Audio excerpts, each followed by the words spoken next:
Hey, I'm Vlad with GlobMarble, and I'm gonna turn this unassuming studio apartment into a really cool bachelor pad using our GlobMarble molds. I'm gonna be using the VS501 mold today. Every single thing that I'm gonna be using, along with the materials, the mold, the tools, is gonna be in the description below. Let's get right into it. The first thing that makes mold making challenging for the beginner or for the DIYer is the fact that every single time that you cast a mold, you have to wait at least until the next day to demold it. The easiest solution is changing the type of cement you're using. Instead of using what you normally would use is Portland cement type 2, use CSA instead. This way, I'm gonna be able to demold within maybe 10 minutes of casting, which is gonna speed up my production really quickly. By the way guys, while sitting here and editing, I realized I have to give you guys a disclaimer about the CSA method. It's that it absolutely destroys your molds. The issue with the CSA is that it makes the stone heat up while it's curing very hot, and at the end it started getting really difficult to demold the stones, and it started ripping the molds. It started, no matter how much release agent I was using, it was absolutely just it wasn't coming out. Like, one of these molds is about $230. That's $690 that I had to throw out just to do this one job in 3 days. So this method is basically just how you would start out in this business of stone manufacturing. You want to produce some stones really quickly, make some money, and invest all of that into as much molds as you can possibly buy so that your production can speed up. Right now, it's sort of the start of my workday, about 10 o'clock a.m. I'm gonna see how much times I can cast, how many molds I can cast in just one workday. I'm gonna be working with 3 molds, /2, /3, and /4. The reason I'm doing this is because all those molds are made from the same type of stone, but they were different stones themselves, so the wall isn't gonna look copy-pasted and repeated as if I'm just using one stone. It's gonna look bad if you only use one mold. So at least 3 of them for a wall of this size.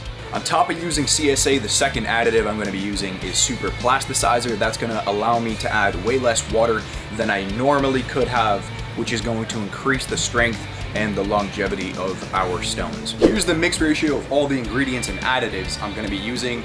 Now, if you notice, I'm not using any gravel whatsoever, only sand. 4 parts sand to 1 part CSA cement.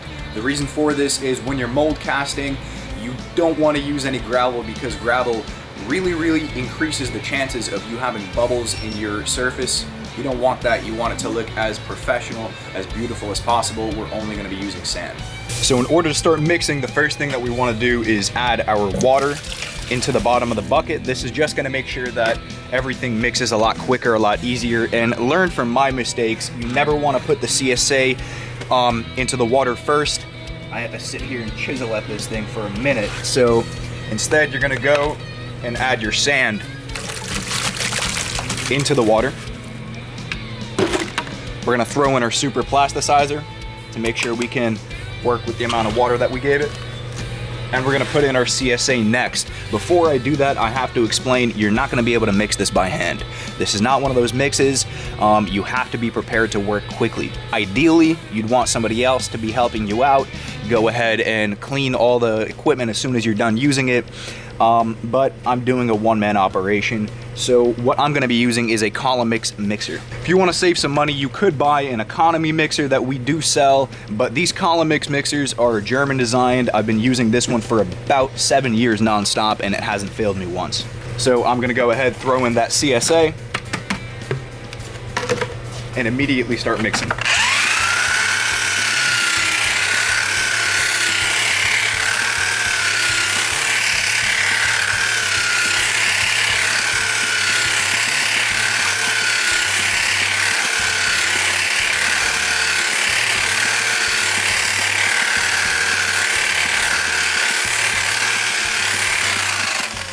As you saw, it took a little bit for the super plasticizer to start working, but once it does, it's all gonna be fine. We're gonna go ahead, scrape the sides of our bucket. This is because you see there's unmixed material over here. You wanna scrape the sides and the bottom of your bucket to make sure that everything gets incorporated and you don't have any dry patches.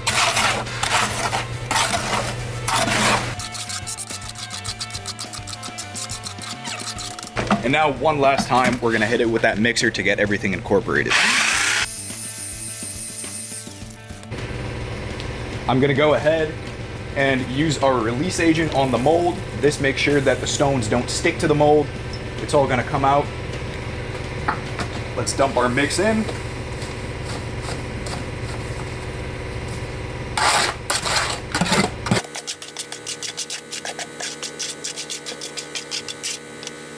Spread it around evenly. And if you notice, we're not on a regular table right now.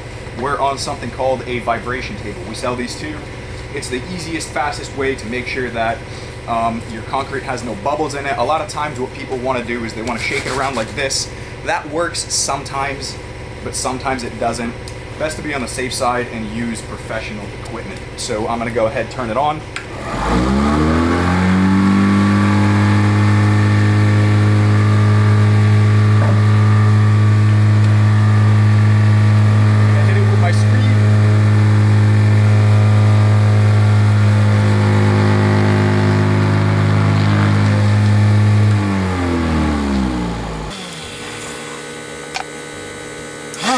And I'm gonna go ahead and clean all of my equipment as soon as I can.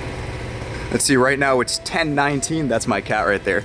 It's 10:19. Let's see how long it takes for me to demold this thing. Let me move the camera a little bit closer. Right now it's 10:24 and I can go ahead and feel the heat coming off of this already.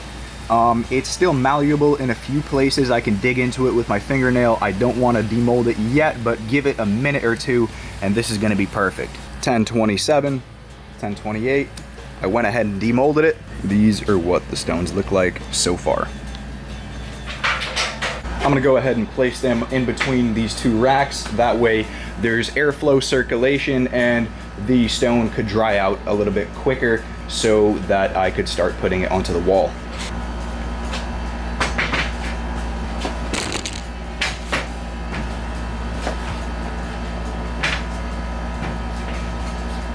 Now before casting, you're gonna wanna scrape off this excess concrete that was stuck onto it, and then you're ready to cast again. So the rest of what I'm gonna be doing today is basically just a repeat process of what you just saw. So there's no point in recording all of it. I'm just gonna give you guys a compilation of every single time I demold.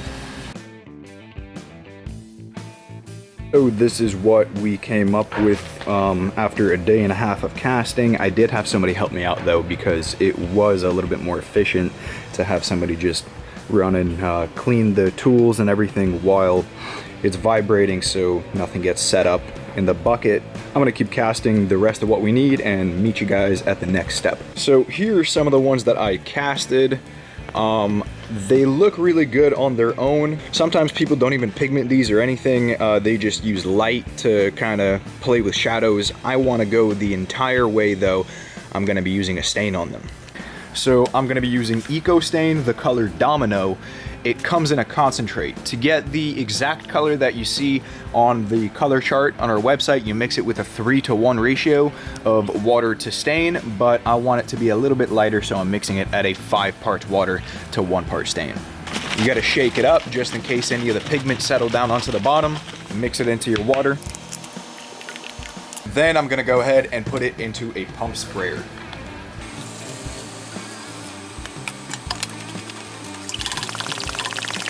And I'm gonna go ahead in circular motions like this and start staining. The reason I like pump sprayers is because it's like a nice continuous stream, like you see right now. And the easiest way to get it all basically even and leveled out is by making circular motions like what I'm doing right now. And the point of the stain is that it's gonna go into the deep points but keep the outer areas, like the higher areas, basically lighter. So it's kind of like an accenting tool.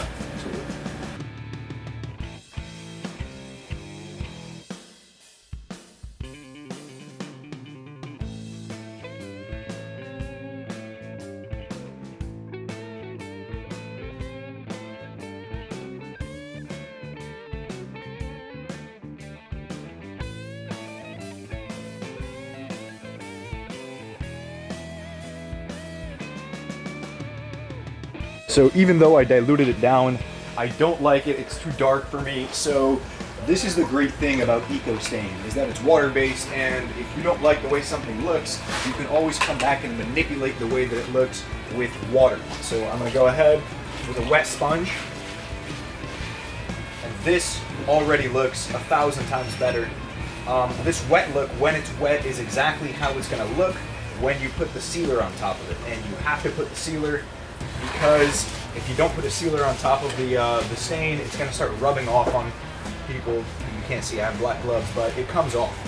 If you're doing this outside, you especially need a sealer, because as you see, it gets washed off with water, so it rains and all your hard work is gonna be gone.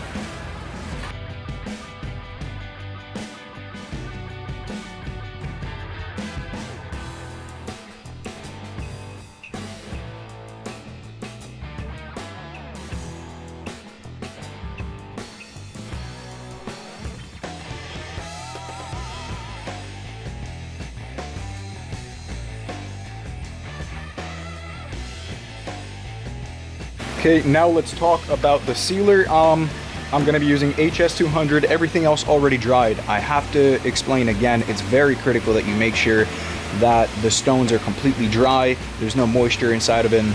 Otherwise, there's gonna be discoloration. If you wanna know more about it, you can click on one of the links on the top of your screen. I have another video explaining that. So I'm using HS200. There's a problem though, it's a gloss sealer. I don't want it to be gloss. So I'm gonna add a matting additive. The dosage rate is 1 to 2 scoops. There's a little scooper inside of here.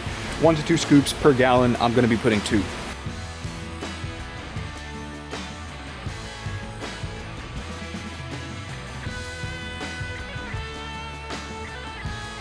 Then we're gonna go ahead and put it into a sprayer, a pump sprayer.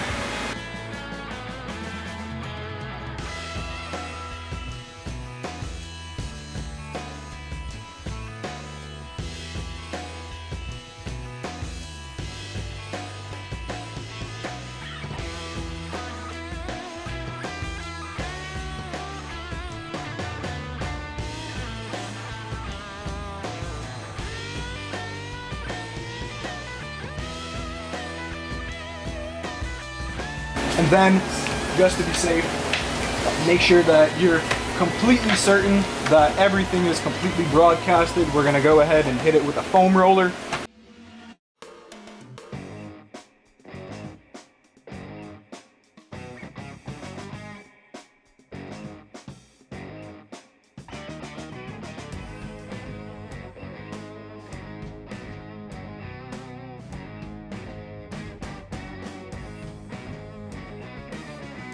And I'm done. They don't look like they're matte yet, but the more they cure, the more they're gonna turn matte. So I moved all the stones by the new apartment, and I did a few things off camera beforehand. The first thing I did was I painted. You wanna do this beforehand because you don't wanna sit there and carefully maneuver your way around the stones with the paintbrush. It's gonna take way too long and it's way too tedious. Then I went ahead and put up some hardy backer boards onto the wall. So the hardy backer boards are a cement-based board which naturally have a really good gripping strength to anything that's going to be concrete.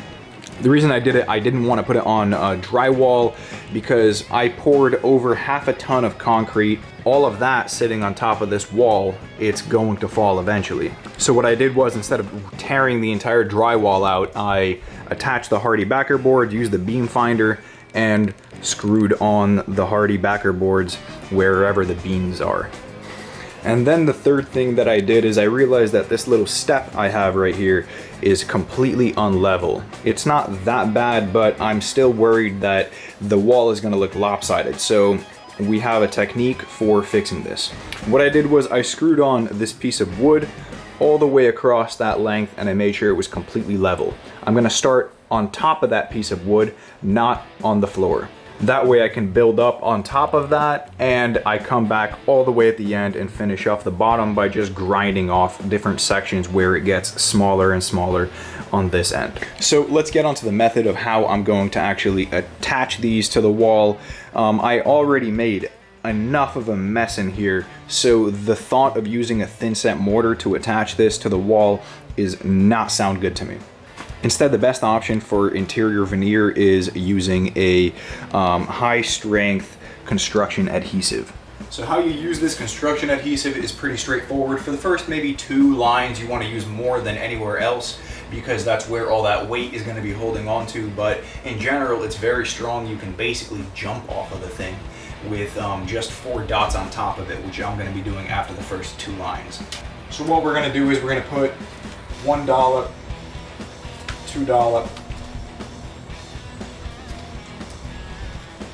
$3, $4, $5, and then $6.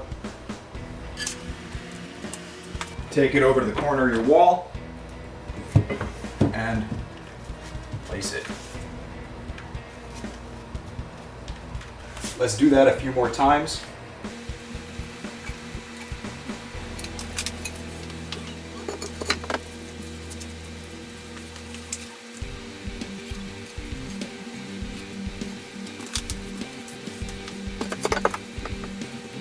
And then we're going to go ahead and check if we're level.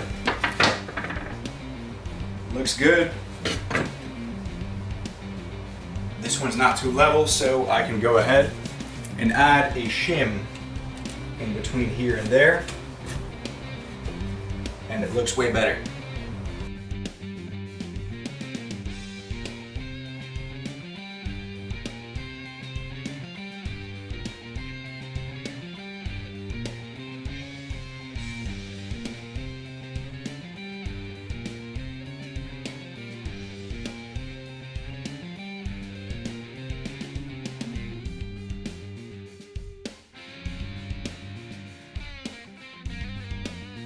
Oh, and guys, I forgot to explain something very, very important. You see how this is the line between where the last row connects between 2 stones? You have to separate these. You have to kind of alternate it. You place it down in between where the 2 stones meet, and that way you're not gonna have a visible line going up. It's gonna look a lot more genuine. It's not gonna look like a veneer stone. It's gonna look like it's more natural. So for the first day, I decided to do 5 instead of 3. That's what we're sticking at. That's what I'm comfortable with.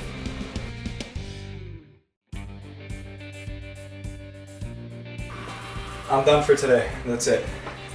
Tomorrow I'm coming back and I'm going to teach you guys how to cut all of the things that you need to cut around the outlets, around the windows, and especially by the corners of your walls. Okay, so it's the next day. I'm ready to start putting on these things. I'm not worried about them falling off. And today is going to be the day that we do all of the cutting. When you're cutting concrete, you're obviously not going to use things that you use to cut wood. So make sure you're using the right equipment. Let's get right into it. Now we've hit our first problem, which is an outlet. First thing we want to do is take the outlet out. Make sure you don't lose the screws anywhere, but you want to kind of make the outlet hanging out a little bit.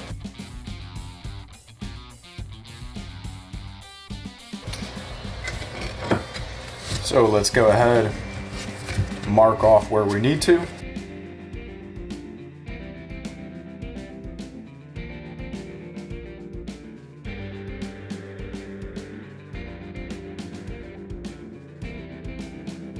Now we're hitting our next big issue.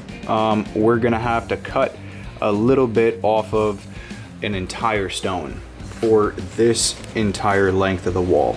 So basically we're gonna have to cut this. So what we do is we turn it upside down. We do an approximate of where we have to cut. Then about over here. And then we bring it to the saw.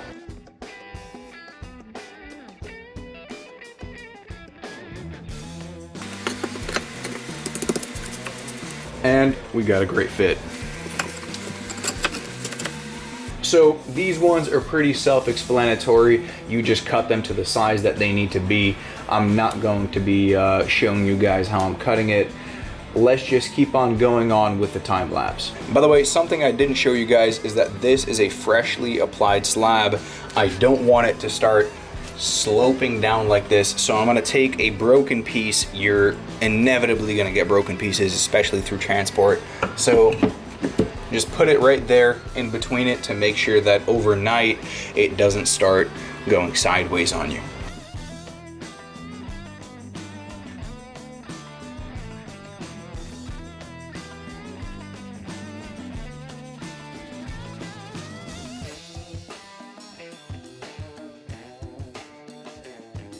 And now for all those corners that we've been neglecting, let's go ahead.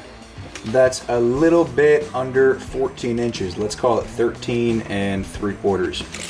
And then we go ahead and put it in.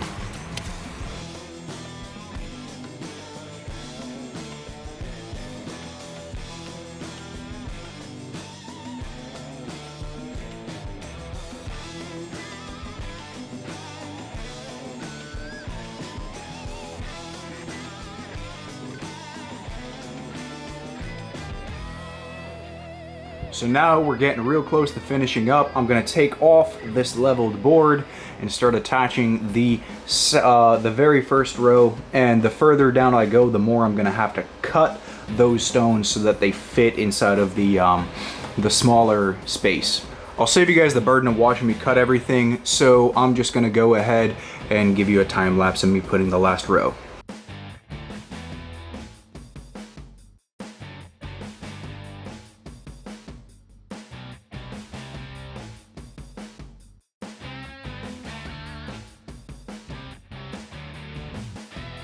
Okay, so I did this top row last. I didn't do it on camera because it's all very repetitive stuff. You already know how to do that. But what happens when you come across a situation like this? It has nothing to sit on. First thing we do is we put on a nice amount of adhesive. Try to stick it onto there. And even though the adhesive is working, gravity is doing its duty. So what we're gonna do is we're just gonna go ahead and one nail, second nail, let that hold. This isn't the best method, but it's the easiest one. So what you wanna do is come after you're finished with this and basically kind of patch this up with white caulk or maybe some paint. And yeah, so the entire wall from top to bottom is entirely finished. We still have a few things to do to make it look nice though.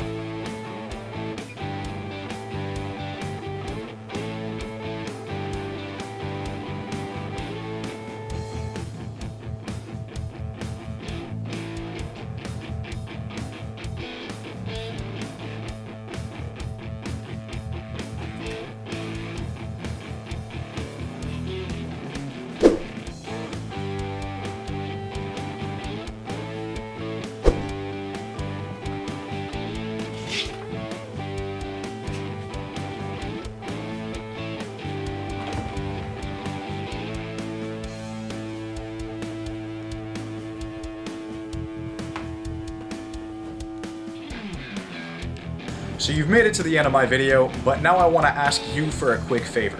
See, the YouTube algorithm gets tricked into showing my video to a lot more people if a lot of people comment on it. So criticize me, praise me, or just ask a question. As long as you leave a comment, I'm gonna appreciate it a lot. Thanks for watching, and stay tuned for the next video.